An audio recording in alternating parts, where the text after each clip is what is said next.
Wednesday morning. We got Japan going on. We got Australia going on. I've already gone on Gary's live stream from 3D Boxing. So first and foremost, go over to 3D Boxing, all one word, on YouTube. Follow him. Gary's a beast. Myself and TJ from Chilltown Boxing, another beast. We went live earlier this morning to talk about the Japanese card.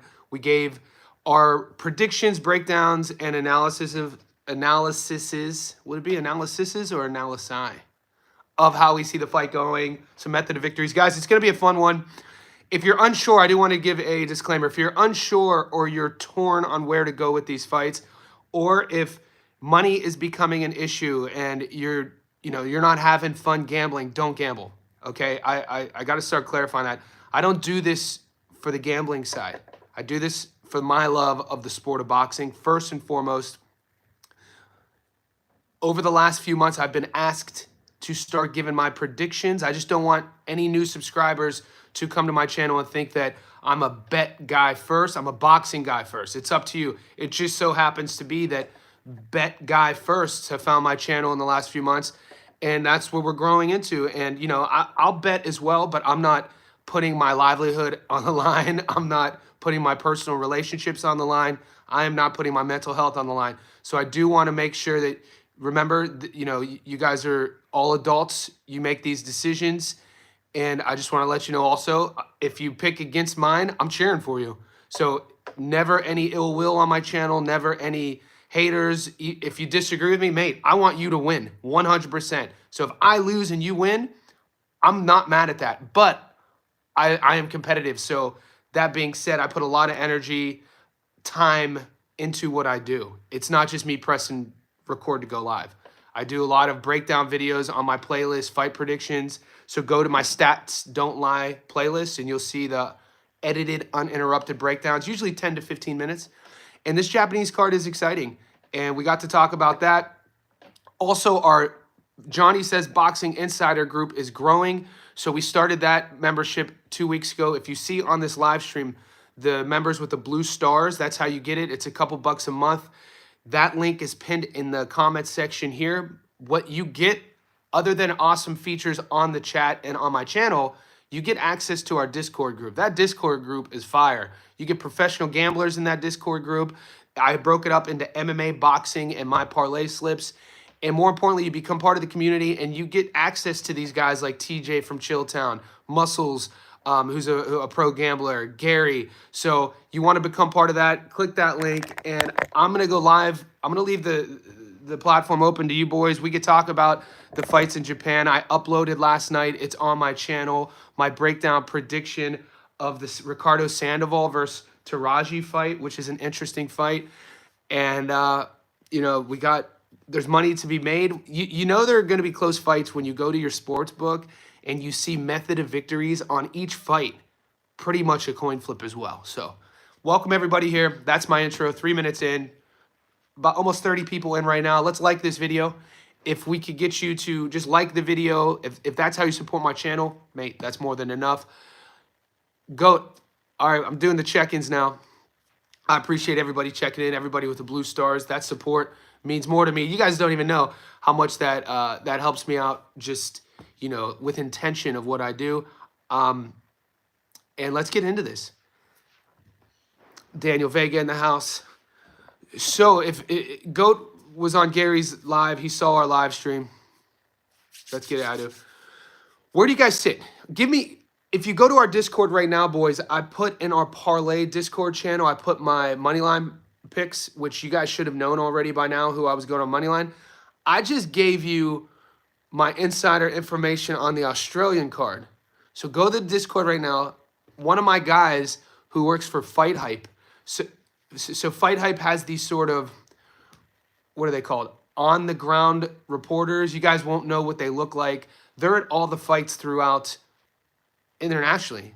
And one of my boys, it just happens to be one of those guys who carries the camera and the walkouts, getting these exclusive interviews from, he does the Australian cards. And so I hit him up. I'm like, what do you like in this Australian card? And I put those picks. It's a 2-leg parlay, pays 9 to 1. So he's in the locker room with these boys. He knows their fight camps. He goes to their camps. So if you go to the Discord now, you'll see that 9-1. Sprinkle a little bit on it. 100 gets you money back plus 800, and it's just a 2-leg, basically the Floyd Mason fight and Callum Peters. But moving forward, we could talk about tonight in Tokyo, in Oklahoma. I don't know, fighters in the main event. You're Meech in the house. I see some of you boys are asking about what's up, DJ. Adu's in the house. Vega's in the house. Some of you boys are asking about some fights going on this weekend and the week after. But the longer you stay on my channel, you'll know we got to stay fixated on what's in front of us. What's in front of us. It's my Wednesday morning. In about 12 hours, we got Japan and we got Australia. So it's going to be a late night for me. Yehi, we got a new Johnny says Boxing Insider. Yehi just joined, supports the channel, and he's going to have access to the Discord. Welcome to the team, brother. So currently, I'll go over my Japanese money line picks, and then if we want to dissect them, we could dissect them. Okay? So PJ's in the house. There's a lot to like about Sandoval. There's a lot to like about Taraji. I have Taraji. Look, it's hard for me to go against any of the favorites on this fight card, and it's not because of the odds.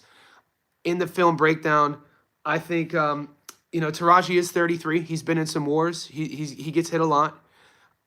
I don't know if Sandoval's on his level. With the film study, with the tape I've seen, Sandoval, he has a couple losses, never been stopped. Taraji's been stopped once. He redeemed that loss by stopping his opponent. Taraji is a top 10 pound-for-pound guy for a reason. At 26 years old, I'm not sold on Sandoval. I think that Taraji is going to do more than enough to come out on top in that fight. It's going to be a slugfest, Sox. Sox says, I really want to see Taraji. Dude, these are going to be slugfest, boys. If you want to, if you are new to boxing and you want to be introduced to some fan-friendly stylistic matchups, tune into Japan tonight.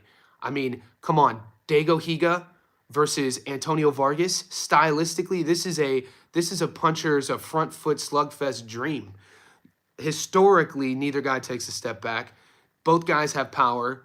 Both guys have been buzzed before. It's a fun. I thought Dago Higa was 35 years old. Dago Higa is only 29 years old. And boxing fans in the house. So boxing fan says he wants that Sandoval upset. Ricardo Sandoval, 26 years old. A lot to like about him. It could have. The odds are very tempting. The odds are tempting on all the dogs. We could reason with a path to victory. I didn't say logically reason, but we could reason with a path to victory on all. There's 3 world title fights, all 3 dogs. You got Eric Rosa versus Takami. Rosa, the Dominican, comes from a storied amateur background. I think close to 400 fights. Already a former world champion. Oh yeah, Don Julio in the house. Appreciate Don Julio becoming a Johnny Says Boxing Insider. Guys, click the link. It's pinned in the chat. It's a couple bucks a month. It supports the channel, and you get access to the Discord. Yeah, I thought Higa was 45. Higa is an old. Higa's been in wars. When we look at the style, though, I got TJ from Chilltown and I were talking about this on the live this morning on Gary's channel. They were kind of throwing away the fact that Vargas got stopped in 2019 for different reasons than I can't throw that away. He didn't just get stopped in a first-round knockout. TJ was saying that in boxing, when you see guys lose in the first round, he doesn't take a lot of consideration to that because a lot of times, a first-round knockout, you weren't warm, you got caught early. Think, Tevin Farmer versus Floyd Schofield. This wasn't that. In 2019, Antonio Vargas got knocked unconscious in the first round. Why this is relevant, in my opinion, and we've seen him over his career. He's a dog. He's there to get hit. He's been dropped before. He's been buzzed as of late. And our neurology, our brain, we get neural responses when we get hit, trauma. This is why you see some guys who were once able to take shots not be able to take shots. It's not because they're not tough. It's not because they're consciously saying, ooh, that one hurt, I'm going out. No, it's boom, the neurology in the brain says, hey man, you've taken a lot of punishment. We're shutting you off so you don't take further punishment. When that happens, you become more susceptible as a fighter for it to happen on a repetitive scale. You see, it's a class. You see this over and over. Just look at your favorite boxers who've been knocked out. Look what happens after favorite UFC fighters. The one that comes to mind, Chuck Liddell. Liddell used to be a guy. Granted, there weren't 4 ounces, and Chuck was fighting back in the day when they were bare knuckle. But there was a time where Chuck was known, the Iceman at 205, to just be able to stand there and take shots with the biggest punchers. He was able to get away with that until he wasn't. And then the minute he started getting knocked out, think Rashad Evans, he was never the same guy. That's my point. That's not Chuck becoming softer. That's not Chuck becoming aware that he doesn't want to get hurt. That's his neurology. That's his brain. That's his body protecting him from further damage. That happening to a young kid in Antonio Vargas in 2019, I don't like the memory of that. I don't. And Dago Higa punches from awkward angles.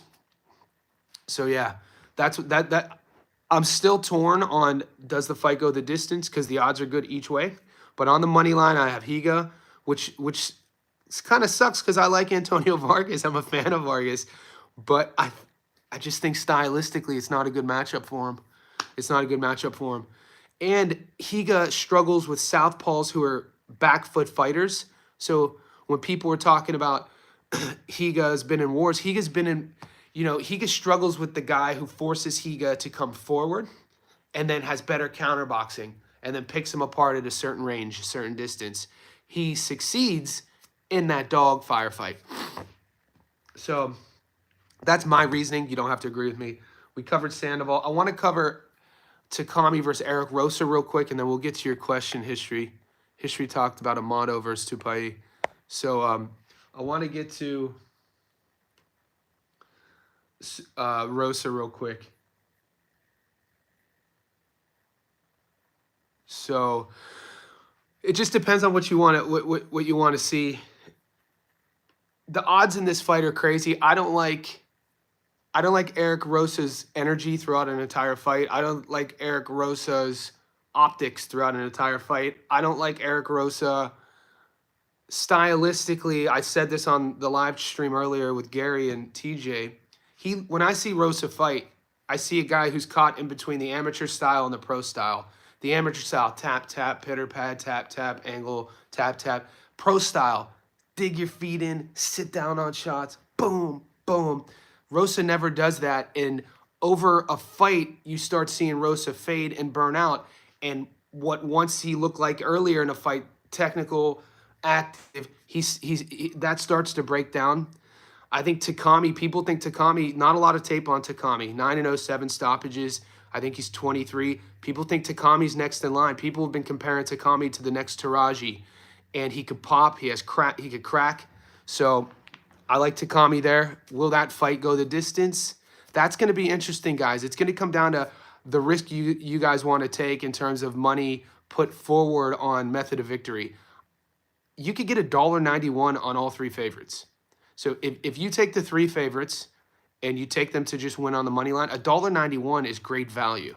Now, the underdogs are juicy if you want to sprinkle a little something on the dog and kind of hedge your bet and get crazy odds. You take, just for instance, because like I said, it's not going to be shocking if the 3 dogs win.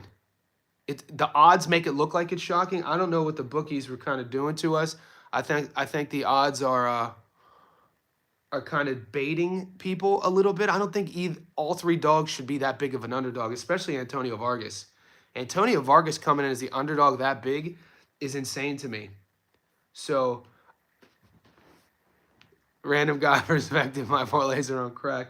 So let's play devil's advocate. Let's go against my money line parlay real quick. So my parlay is the 3 favorites at $1.91, just for the sake of conversation. And I know some of you boys, because we have professional gamblers who are looking for low risk, high reward, but they're going big value on small legs, right? So you're going to there's some guys in here who will put 20 grand on a 3-legger, 50 grand on a 3-legger, right? There's other guys who do it for entertainment, who put $10 to win 1,000. So it all depends on what's your strategy, okay? And Let's play the dog real quick. And I said the dogs were going to be barking earlier in the week. Antonio Vargas is a $3.30 dog. Let's put him on the money line. Sandoval, 425, dude. I think that fight should be closer than 425. I mean, stylistically, I think it's a mismatch. I do. Maybe I'm overthinking it too much. Dude, Taraji's pound for pound, mate. He's pound for pound for a reason. Things like that don't happen as a fluke. He did take a lot of damage in his last fight. So if you like the 26-year-old young legs and you like the idea that maybe Taraji's going to wake up on fight night and all of a sudden look old, then put Sandoval at 425. So you got Vargas at 330, Sandoval at 420, Eric Rosa at 625. This is if you want to hedge. You put $10 on the dogs, 87-1. So that's what I'm saying. It just depends on stylistically how you're going to go about betting. When I give you my predictions on my channel, I do it straight up logically, what I'm seeing in each fighter. I'm never betting on odds. So I don't want you to think that I'm just giving you guys different options as bettors. If you don't have $1,000 to sprinkle on something, $10. $10 on the dogs, it's a plus. You get 900 in return. If you want something to go heavy on, that's a lock. Takemi money line, Taraji over Var. Goat, could you put that in our Discord, please? As the boys post their parlays with the blue stars, they have access to our Discord. History Vault in the house. Johnny, you're not overthinking it. It's just Kenshiro has taken. He did. Ken is a crit, but if Ken gets older right, Ken likely loses. Yeah, History Vault, great point, valid point. I don't see Sandoval having what I haven't seen in Sandoval, and TJ and I were going back and forth on this on the live stream. I haven't seen the gear. An extra gear in Sandoval, right? Okay, so Aussie, we're gonna get to the Aussie card. FX coaching, I see a way for Rosa to win. Yeah, okay. We're gonna talk about the Aussie lines real quick, boys. Yehi.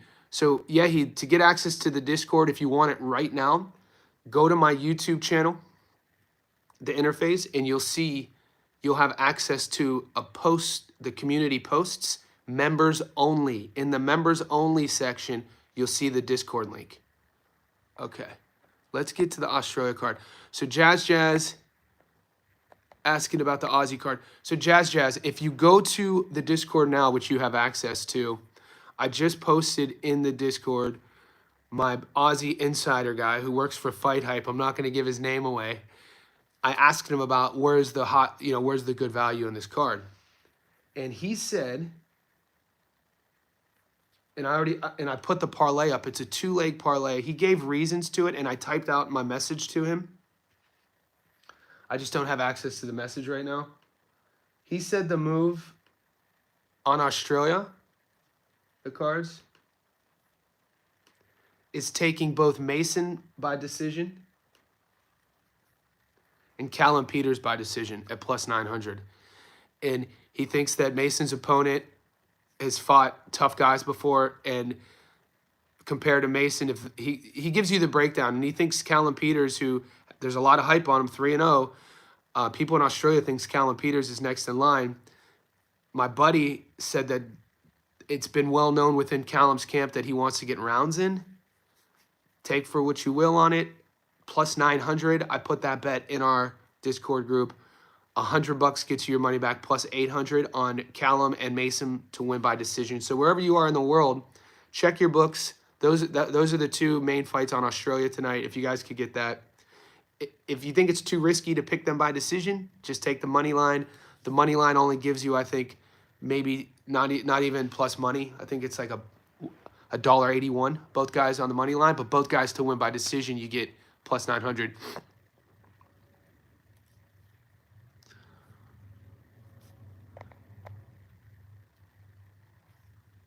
Yeah, History Vault. I agree with you on that. There's hesitation. I gotta be honest with you. My hesitation definitely are both on the. I'm not that hesitant on taking Takami over Rosa, to be honest. When I was breaking Rosa's tape down, if I was Rosa's coach, he's a guy who would definitely frustrate me. If Rosa was my athlete, just watching some of the I don't want to say mental lapses, Maybe it's, I don't know. Maybe it's showboating. When you watch him in he's been in a lot of 12 rounders though, guys. Rosa's been his whole career. I mean, he's only under 10 fights. He got, you know, huge amateur, so he got expedited. I think he fought for a world title in his second fight. At one time, he was the youngest world champion, lighter weight classes, moving up. But you see him go about it. He's been rattled before. He's been buzzed before. He kind of, when the fight starts kind of going through the gears, he kind of gets defensively irresponsible. And Takami's there to end the show. So we'll see. I could, you know, I'm very comfortable with Takami winning the fight on the money line. Where I'm kind of struggling is decision or stoppage. How fancy do I want to get? Because I could see Rosa has a great pedigree. He has the skills to operate and not get stopped. But sometimes, like I said, later in the fight, you start seeing a technical breakdown in him. And with a guy like Takami, when he sees that, he's pouring it on. So we'll see. These fights are interesting. Like I said, this is a true blue boxing fans are gonna love this Japanese fight card. We'll see if the bettors we'll see if the bettors love it. Because I mean, also the scoring system. I don't want you to think I'm taking the safe bet, taking the favorites. That's not what I'm doing here. I mean, I've won money multiple times on these Japanese cards taking the underdog. So that's not what we're doing. It's just that it just so happens to be that I feel that Takami, Taraji, and Higa, I think that's where I'm leaning with my money line. So we will get to the UFC on Thursday. So Thomas Piercy, what's up, buddy? We appreciate you on the live stream. I do UFC and MMA every week, but we are a boxing first channel. So give me until Thursday or Friday when we start wheeling and dealing. I'll get to the UFC. I do the undercard. I'm not touching the undercard. If you want to play the odds on the undercard, I do. And this is traditionally what happens in Australia. You get feeder fights. I bring about, this is what my coach always used to say from a gym to gym side of, this was in the fucking 90s when I was a kid when we would be boxing. These Aussie cards, this one is in Brisbane, they're going to be A-side cards. You know what I'm saying? You have the A-side. You have the gym that's supposed to win. They're being fed because Australia boxers and promoters want to get their guys out of the domestic level. You want to get on the world level. And it's tough to come out of Australia. There's a lot of good fighters in Australia. So sometimes you get these cards stacked with, they'll bring in Thai fighters. They'll bring in, Kiwis. And Kiwis are tough as nails, and so are the Thais. But my point is, especially the last 6 months since I've been really presenting my picks to you guys. I mean, we hit, last Wednesday we were at the card. We hit, all of our picks. The month earlier at Sam Goodman, we hit all of our picks. We have August 17th in Sydney, Nikita Zoo. I'm going to be ringside to that. So that's my point. If you want to play the odds, go for it. It's usually a good bet. Terramona is an animal, dude. We got some... Dude, there's some good boxers you guys don't know about. You know what I'm saying? Australia's rich, and there's a rich fight history down here. And when I moved here in 2013 from America, I knew about Costa Zoo. I knew about Jeff Fennick. I knew about Anthony Mundine, his father Tony Mundine. I didn't realize it was ingrained in the culture, though. The boys down here in the pubs will throw hands and get a beer afterwards still. It's still kind of romanticized like that. At least where I hang out.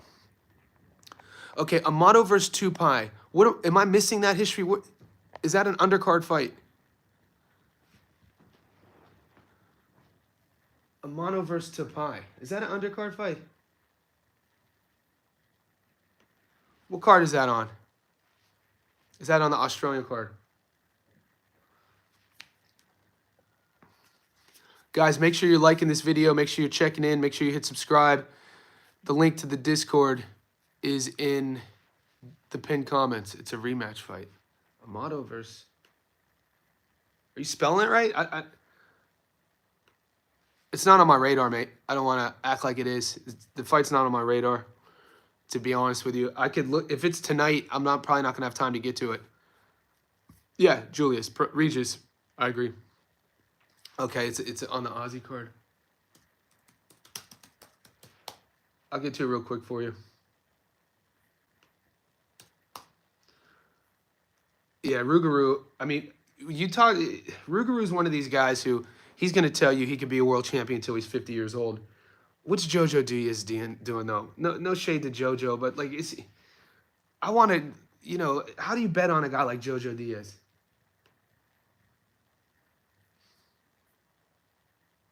Frank Amato, yeah, mate. 1-2, bro. This isn't my type of betting. Frank Amato's 1-2-1, and Jeremiah Tuipai is 3-1. Heavyweights. You're gonna bet on that fight? You guys are savages, dude. I'm not laughing at you. I just love the network we're creating. I got cautious dudes who call me that have my phone number super cautious, and then the boys like history savages. Just look, they're heavyweights. You know what I mean? And they're Aussies. Get a stoppage prop. How many rounds is it? Is it a 4-rounder?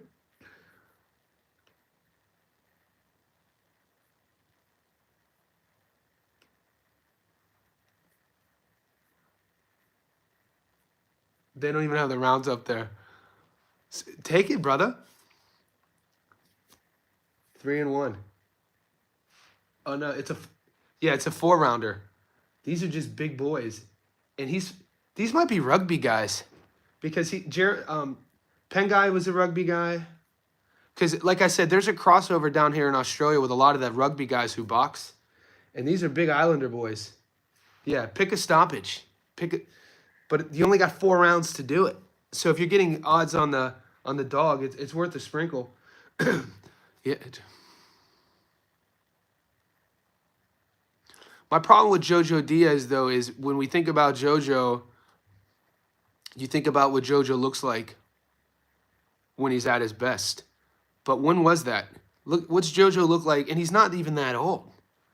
Here it is. Go. Yeah, Good's back, the big fella. Good changed his name to Goku Senior.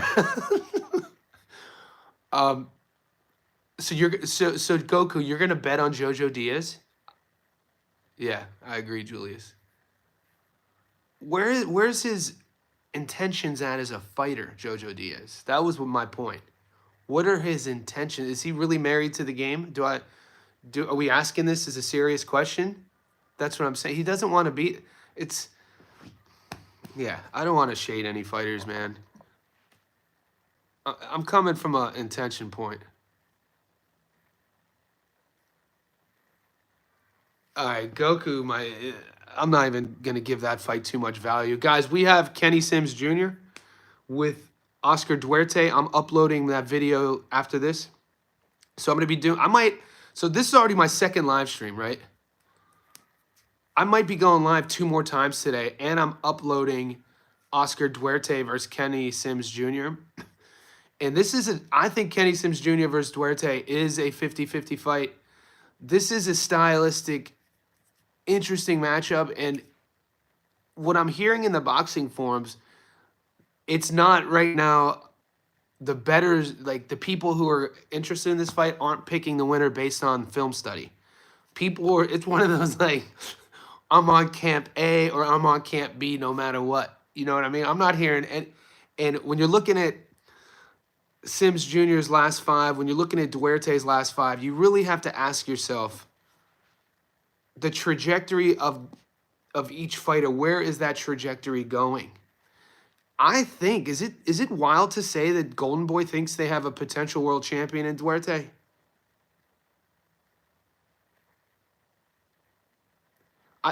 So Julius brings up with how he's responded since Garcia's stoppage loss, what he's looked like. I mean, how much you just got to ask yourself, how much relevance are you putting in Duarte's win over Madueño, and how much relevance are you putting in Sims Jr.'s win over Kendo Tremendo Castaneda? You know what I'm saying? Because boxing-wise, winning rounds,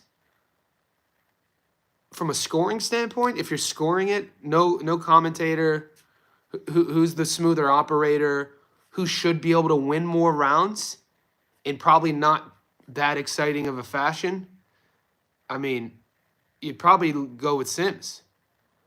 But the optic, what the fighter literally looks like, his game plan, how that fighter fights, and the buzz on that fighter, you'd pick Duarte.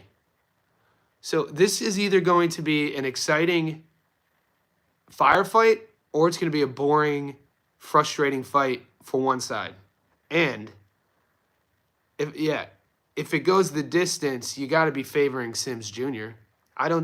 You guys who were picking Duarte, you're not picking Duarte to win a decision, are you? I don't see him boxing. I don't see him outboxing Sims, but like I said, people were high on Duarte, going the distance. So it's another interesting one. I'll be uploading my breakdown today. What odds are you getting on Duarte versus Sims Jr. where your book is? Because that last night was almost at a 50-50. Currently,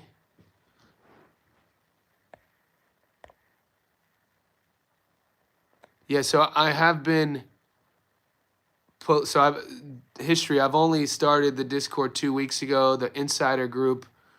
I have stats, so I'm gonna do it month to month. I keep an eye on that thing. Appreciate the shout out,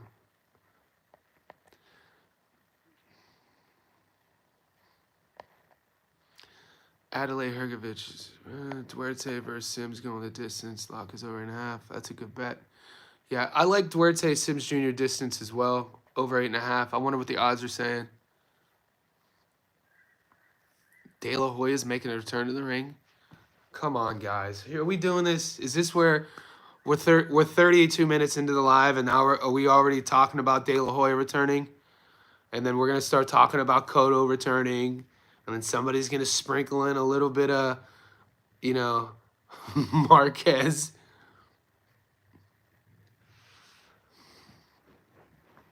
Yeah, I'm a fan. I like Oscar. Oscar's an animal. One of the most skilled boxers of all time. What, sixth division? Sixth division world champ? Which is insane. Was it 6? I think it's 6. That's not an easy thing to do. Yeah, stay retired, man. Boxing, combat sports is a young man sport. Guys, we're floating between 50 and 80 on the live. Could you like this video?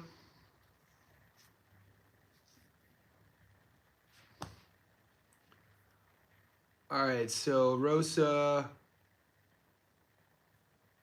Yeah, did they take? Wasn't Tsutsumi on the card? The Japanese card. I thought Tsutsumi was fighting. I don't see him on the card. The Japanese card is only showing 5 fights. I only have action on the 3 fights. Vargas Higa, Taraji Sandoval, Rosa versus Takami. I could have swore I thought Tsutsumi was fighting. Not on. Maybe I was all the film study. Vargas for the win and Taraji. Yeah, it's gonna be tough. I'm a Vargas fan. It's just I'm struggling with his durability and not seeing that backhand. Not being able to kind of have. We'll see. It's gonna be a fun fight. Interesting fights. Right now, what is Duarte versus Sims Jr.? It could be his brother. Yeah, I don't see it on the card anymore, though. It seems like, I swear, if you go to BoxRec, it was there.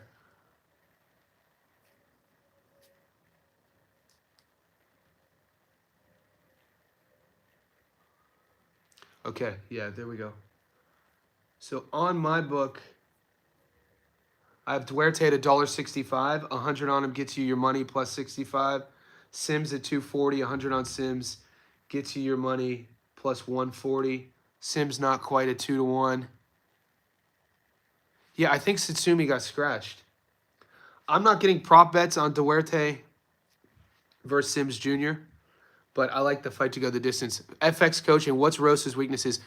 So when you're looking at a guy like Eric Rosa, the stylistic matchup against Takami, his weakness is he has he has lapses in his sort of output, his defense, his focus. He sometimes, especially as the fight goes on, he'll fade, his technique breaks down. He doesn't sit on any of his shots. He has an amateur style. He does have a long amateur background from the Dominican, and he's fighting a guy with 907 stoppages. He's smaller than Takami. I don't like the longer Rosa the fight goes on. There's something about his style that I don't like. I think he's going to get broken down. So yeah, you could. I was trying to not say the word lazy, but I guess lazy is an adjective. I'm not saying lazy like he doesn't do his road work or lazy like he's not married to the game. But I feel that that adjective in this case is akin to what I'm saying. I think it's a focus. Maybe it's I don't know. Maybe it's just not in him. I don't. Yeah, I don't like the optic of his style. He doesn't really, not when you're fighting a guy like Takami and you're gonna try to trade with that guy and one's sitting on his shots and the other one is just trying to pepper to score points. He has a tough hill. We'll see. I think as he gets tired, things change with him, Rosa. He's been dropped before. Yeah. So laziness, fatigue. There's just things that when you see Takami go after it, man, you don't like these Japanese fighters. The one thing you can expect is a volume. You're gonna expect this sort of, dare I say, pride. All fighters have pride. I could see a late stoppage. I like. What did I take? Will the fight go the distance? Rosa. The odds I got on. So I got a little 3-legger at 18-1. Actually, Rosa. I don't know. I think I like Takami on points.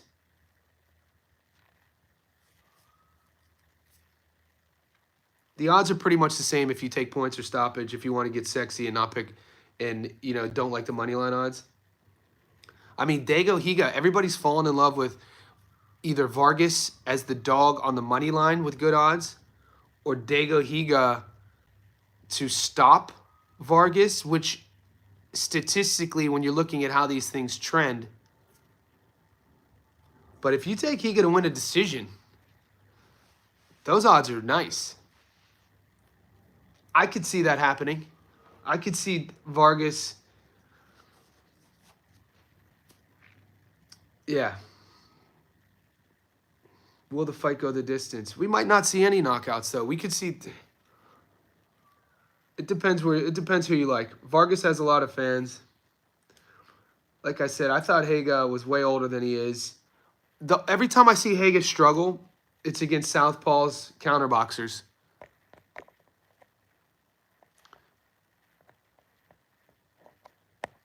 Vargas, look at those odds. Vargas by decision, 480. I could see that. They do. Ado, they do. They do. So, if we want to go against traditional reasoning, yeah, they're super proudful.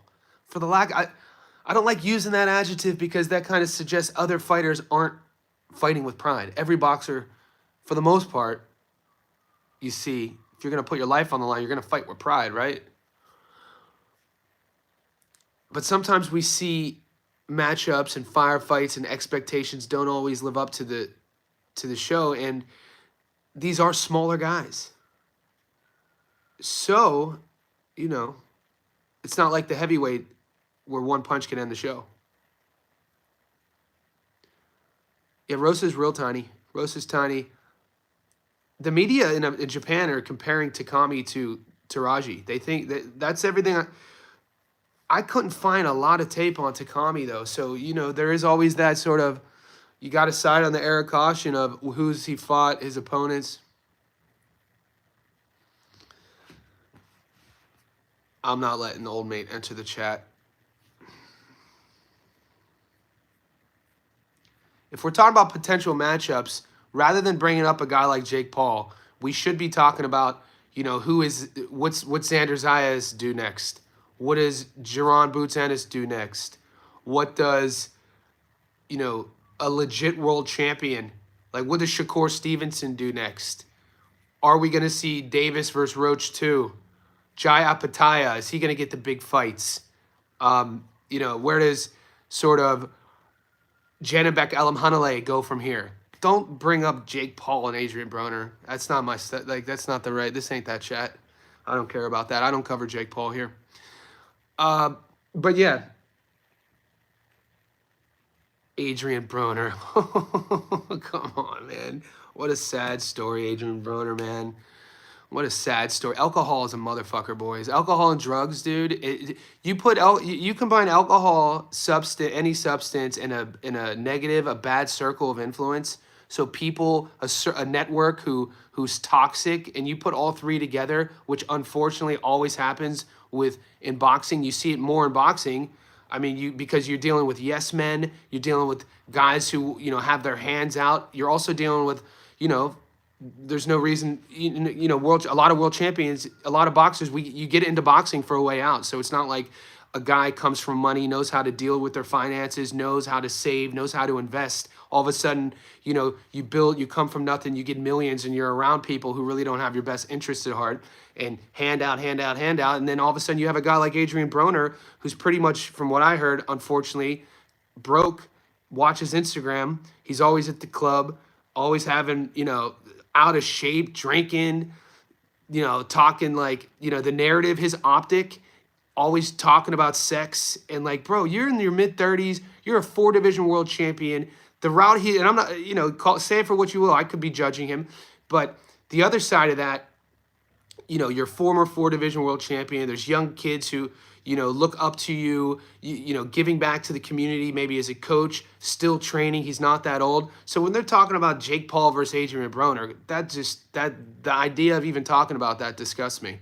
So call me old fashioned, call me whatever you want to call me. I wish Adrian had more people around him who actually loved him, because he's an Ohio guy. I watched him come through the amateurs. Adrian Broner, mate, hand speed, dude, what he was able to do when, in his young men, as a man, especially a young athlete, you have a small window, especially if you're going for it as a pro fighter.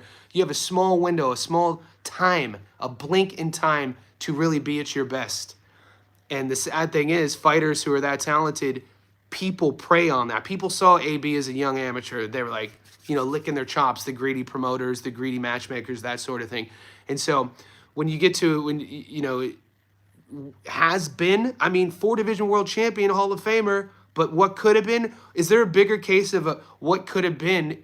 It's not like we're talking about a guy like Ike Ibeabuchi, he's in the news recently, who went to prison for 20 plus years, who never became a full world champion. We're talking about an Adrian Broner who was a 4-division world champion. So and he was so talented, people will still say what could have been. That was my point. AB was so talented, 4-division world champion, people will still say what could have been. Yeah, Julius Armstrong. Julius Armstrong. Did we not learn from Albert Badergaziev against Jazza Dickens? Did we not learn against, dare I say, what happened to Galal Yafai, even though my man was pissing hot, Francisco Rodriguez Jr.? Those are two examples of 2 gold medalists as of late who things just didn't go their way. I don't really like betting on gold medalists. You know that. So you're right. Amateur is far from the pro game.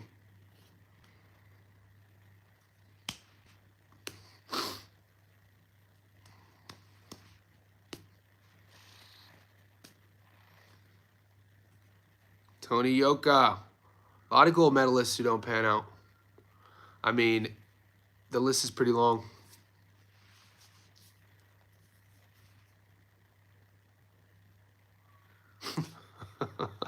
Yeah, I know.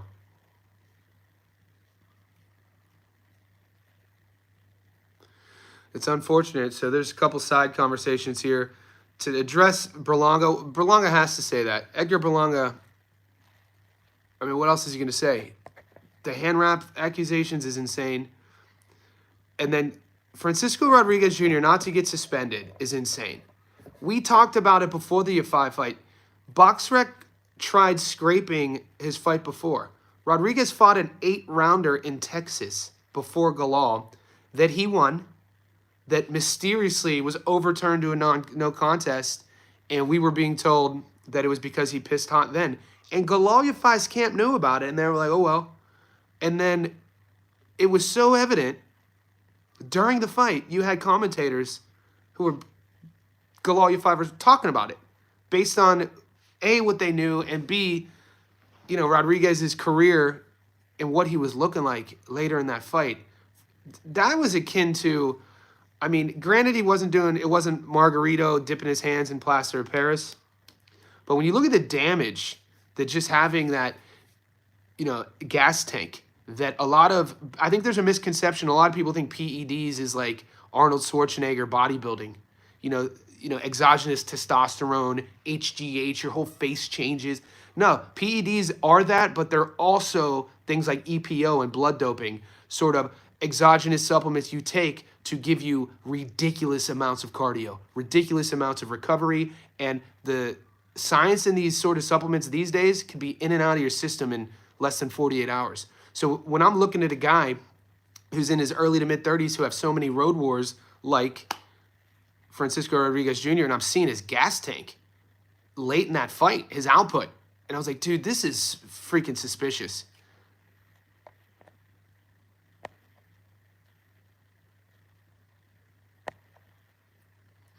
Yeah.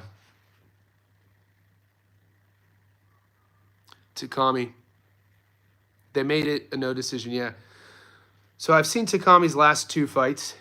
I see he's going to be the longer guy. He's more aggressive. Takami is your typical Japanese modern era boxer who gets out on his front foot, who wants to end the fight, who fights with a lot of pride. He uses his jab well, and he's constantly going to be working. You think work rate, think pressure, think seeking and destroying sort of thing. If you're buying the narrative about Rosa having mental lapses in a fight, I mean, looking at a stoppage late isn't a bad pick.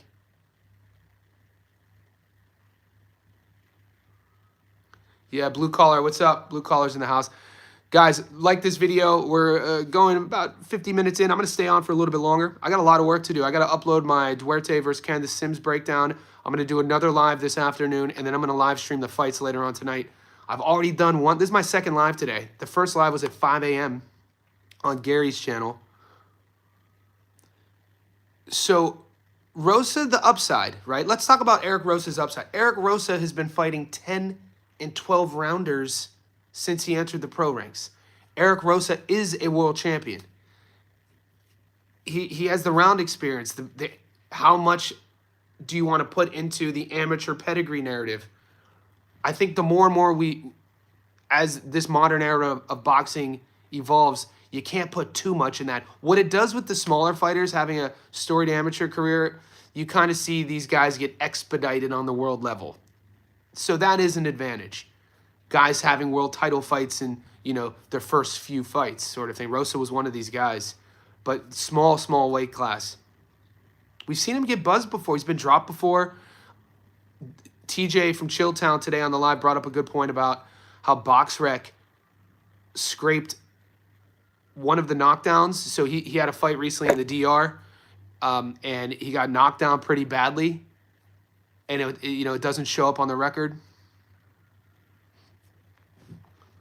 So yeah, this is Samuel Kent. Appreciate you, man. Yeah, I'm 43 years old now, guys. My dad took me to Southside Boxing Gym in Youngstown, Ohio when I was 7. So 1989. I watched my first live fight. It was at a baseball stadium in Youngstown. In 1988, I was 6. Boom Boom Mancini.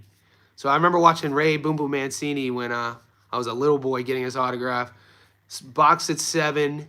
And then my childhood buddy that I've known since I was 7, playing baseball, Kelly Pavlik, became one of the best middleweights in his era, was a world champion. retired 40 and 2 with 34 knockouts.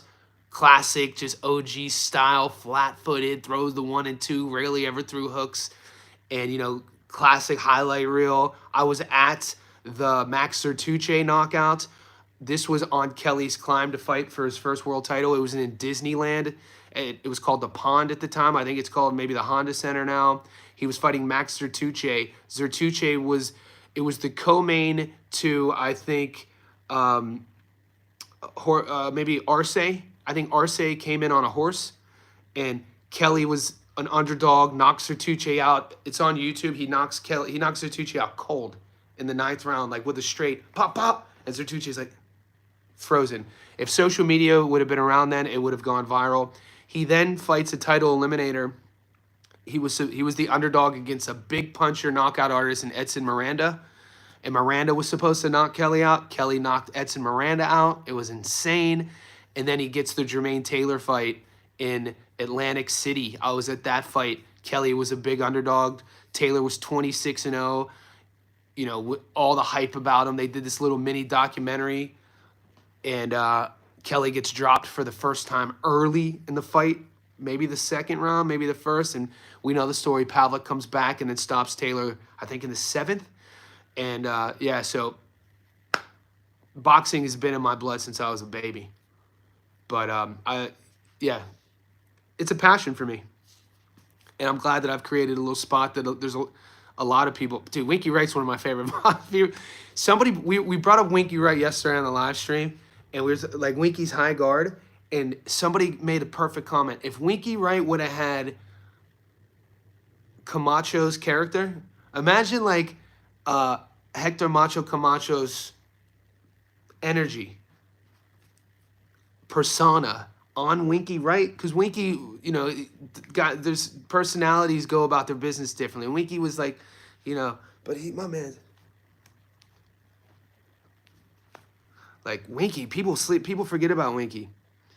There's so many good boxers we don't talk about enough. You know what I mean? He's one of them. So my face kind of lights up when, you know, certain people talk about certain guys. What a great boxer. Nah, but Camacho, Hector Macho Camacho, come on, man. You can't say he sucked. What are you talking about, dude? He's a legend. Everything that he represented, everything, how he went about his business, man. Boxing is much more than... Boxing means much more... Boxers mean much more to the sport of boxing than just sort of, you know, what they do in the ring, if that makes sense. He brought so many variables to just the sport that he left a lasting legacy. Hector Macho Camacho, come on, mate. Macho time. What are we talking about? Danny and ESBR, I don't know who that is, has for me. Pick Rod to beat if I... Yeah, I mean... Sandoval by knockout. There's a narrative. We talked about this.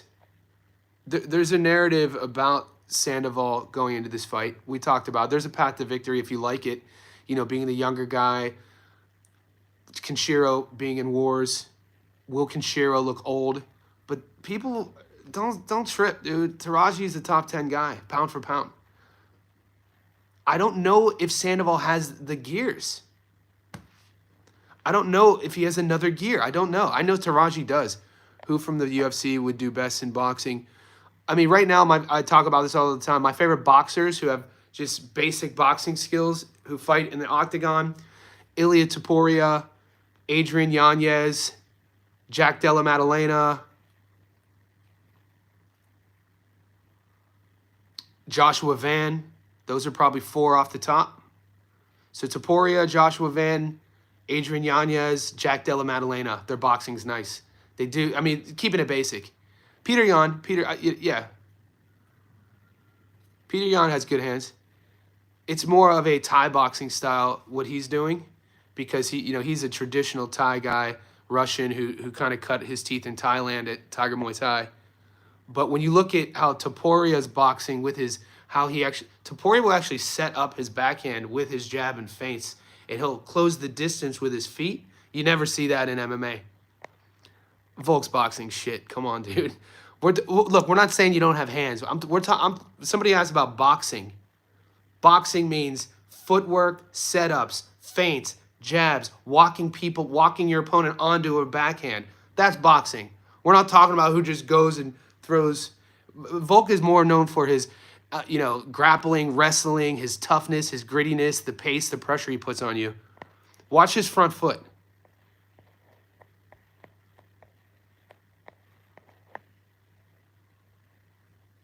They're all masters of stuff. Everybody, they're all masters of something. And coming out of the Russian amateur, you have to be master in boxing. What do they do? Master of Sando. Kevin McNamara, we are 55 minutes in. Yeah, good call. So we are 55 minutes in. Max's boxing, I don't know. It's defense his guard isn't good. He's real leaky. He has a lot of fat on his punches. Look, guys, the thing about boxing and MMA, because you have to defend the double leg, you have to defend low kicks, you have to defend a lot of things. It's an 8-point striking system. Plus, you have to take, the takedown. So these guys aren't sitting on their shots. And so Max, if we're saying boxing, Max, he doesn't sit, he's tapping, volume tap, he's in your face, pressure, that's like saying Nate Diaz has good boxing. You know what I mean? That's like, that was the most insane thing Rogan was trying to sell to us boxing fans. And I've been watching MMA since day one. Like I told you, if you Google my name, you'll see the book. I've written a book. One of my first books, I've watched I would still watch every UFC fight. I watch regional MMA. One of the things that I haven't listened to Joe Rogan probably in 5 years. I used to listen to Joe Rogan's podcast. It was somewhere around 5 years ago. The tipping point for me to stop listening to him was when he said something about, even if I had hair, I would shave my head. And I'm like, what are you talking about, man? I've met Joe multiple times. Rogan has a scar from ear to ear. If you ever meet Joe has a scar from ear to ear going like this from a hair transplant in the 90s. So that being said, when you see this guy then say, if I could grow hair, I would still shave it. I'm like, this dude is a bullshitter. So that was the tipping point for me. But he also, for years, tried selling us that Nate Diaz had good boxing. I'm like, what are you talking about? Nate Diaz, his feet are terrible. His balance is shit. I'm a Nate Diaz fan. Nate Diaz is known as a grappler in his jiu-jitsu. Nate Diaz was a BJJ wizard, getting a black belt. I think it was either Carlos Gracie or Machado. He either has Machado black belt or Gracie black belt up in Stockton. But Diaz is, thing as a kid, being a teenager, he was Nick's younger brother. But, you could find footage of Nate tapping out grown men when he was like 14, 15 years old. The idea that he's a good boxer, though, come on, dude. His balance is bad. His feet are bad. Nick Diaz, the older brother, Nick is the legend. Look at the fight, Nick versus Robbie Lawler. Nick was 21. I think Robbie was 20. This was in 2004. The whole fight took place right in the middle of the octagon. And Nick Diaz caught him on an angle, knocked him out. And we know how tough Robbie is. And Robbie went on to become a world champion. Watch Nick Diaz versus Takanori Gomi. Nick Diaz versus Takanori Gomi fighting in the Pride. This is at the time when Pride Championships was only in Tokyo. They do an event in the U.S. I think the event might have been in Denver. And Takanori Gomi, the Fireball Kid, was literally the sports superstar, not just in the Pride. This was before the UFC did the Ultimate Fighter Season 1 in the mid-2000s, so this is before 2005. And the most popular MMA fighter at the time in the world was Takanori Gomi, and Nate Diaz submitted him. Dude, crazy fight. Watch that fight. So I could talk all night about MMA, bro. But, I use this. I create the content for boxing because I was creating MMA-only content a couple years ago, and I think it's just too niche. Yeah, it's sad what's happened to Nick. But, guys, we're about an hour in. I have to upload Duarte versus Kenneth Sims Jr. I'm going live again for the third time today. And then I'll be going live later on for the Japan card.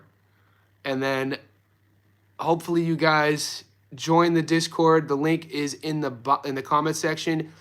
Click the link. You become a Johnny Says Boxing Insider. It's a couple bucks a month.